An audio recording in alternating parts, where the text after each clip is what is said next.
لک الحمد یا اللہ الصلاۃ والسلام علیک یا رسول اللہ اما بعد۔ سلسلہ ہے ہمارے ناظرین کے سوالوں کے جواب دینے کا۔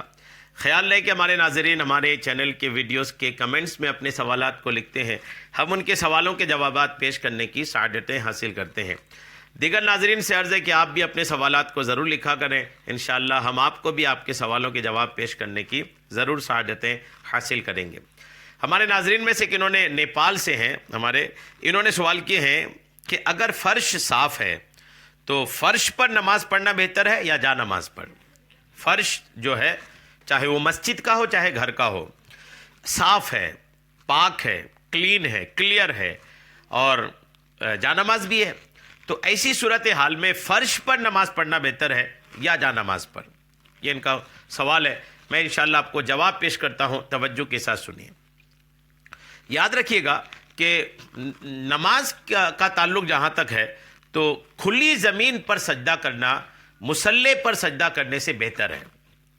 حضرت عمر فاروق اعظم رضی اللہ تعالیٰ عنہ کی سیرت کو آپ پڑھیں گے، ان کی حیات کو پڑھیں گے تو ان کی حیات میں ایک یہ بھی بہت پیاری بات شامل ہے کہ یہ فرمایا کرتے تھے کہ کھلی زمین پر مجھے سجدہ کرنا زیادہ پسند ہے۔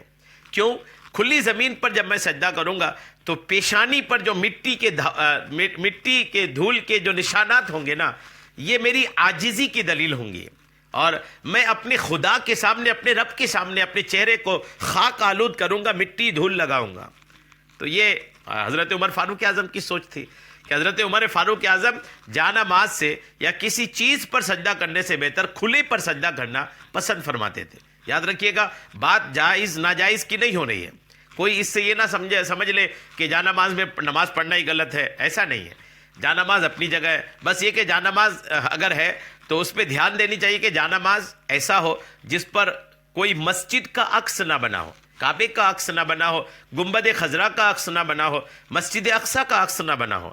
سمپل جا نماز ہونی چاہیے، زیادہ بیل بوٹے بھی نہ ہو کہ اسی پر ہی دھیان لگ جائے۔ یعنی کئی بار ایسا خوبصورت جا نماز ہو جاتا ہے کہ آدمی نماز کے دوران بھی جا نماز میں ہی کھو جاتا ہے، بیل بوٹے پر، اس کے پھولوں پر، خوبصورتی پر، ڈیزائن پر۔ تو ایسا نہیں ہونی چاہیے۔ نماز آدمی ایسی جگہ پڑھے، ایسی چیز پر پڑھے، ایسے کمرے میں پڑھے جہاں پر یہ نمازی کا خیال بٹے نہ، نمازی کا خیال نماز میں ہی رہے۔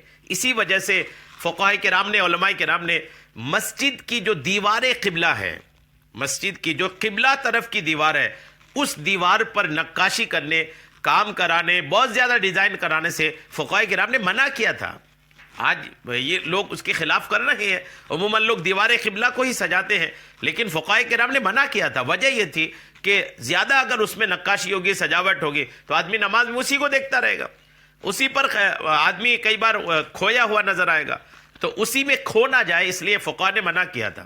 تو مصلی ایسا ہو جس میں جو بالکل سادہ ہو تو بھی جائز ہے، اور اگر آپ کھلے فرش میں پڑھ رہے ہیں نا تو یہ مصلی سے بہتر ہے، بہتر کھلے میں ہے۔ فرش صاف ہو تو مصلی سے بہتر ہے، چونکہ آدمی اگر مصلی پہ نماز پڑھتا ہے اور کھلے پہ پڑھتا ہے تو دونوں میں ایک اور اچھی بات یہ سمجھ میں آتی ہے، جو فرش ہے وہ اچھی بات اس میں ایک یہ سمجھ میں آتی ہے کہ کئی بار مصلی جو ہوتے ہیں نا یہ اتنے موٹے ہوتے ہیں، اور کئی بار امام صاحب کا مصلی ایک مصلی ہے، اس کے اوپر ایک، اس پہ اوپر ایک۔ کئی مسجدوں میں تو یہ آنکھوں دیکھا نظارہ ہے کہ دو تین مصلی بچھا دیتے ہیں، اور دو تین مصلی بچھانے کی وجہ سے وہ کافی موٹا ہو جاتا ہے، اور موٹا ہو جانے کی وجہ سے جو پریشانی ہے نا وہ یہ ہے کہ سجدے کی حالت میں جو پیشانی دبانے کا ہے اور زمین کی سختی کو محسوس کرنے کا ہے، موٹا مصلی پہ وہ نہیں ہو پاتا۔ لہذا مصلی ایک ہو، پتلا ہو، موٹا مصلی نہ ہو۔ کئی بار موٹے مصلی بھی لے آتے لوگ، گدے دار، وہ بھی بہتر نہیں ہے۔ بہتر کیا، وہ کئی بار نماز میں مشکل کھڑا کر دیتا ہے۔ تو مصلی ہو بھی تو باریک ہو، بیل بوٹے نہ ہو، سجاوٹ نہ ہو، سادہ ہو۔ اور اگر مصلی نہیں ہے اور کھلی پہ کر رہے ہیں تو پیشانی جمنے والا جو مسئلہ ہے اس میں بڑی آسانی ہے۔ مصلی پر پیشانی جمانے کا ایک مسئلہ ہے کہ زیادہ مصلی ہو یا موٹا مصلی ہو تو، لیکن اگر کھلے میں نماز پڑھ رہے ہیں تو پیشانی جمانے کی جو پریشانی ہے، پیشانی جمانے کا جو مسئلہ ہے نا وہ بڑا آسانی سے ادا ہو جاتا ہے۔ تو کھلے میں فرش میں نماز پڑھنا یہ جا نماز سے زیادہ بہتر ہے۔ اللہ کریم ہم سب کو نمازیں ادا کرنے کی اور درست طریقے سے ادا کرنے کی توفیق عطا فرمائے، آمین۔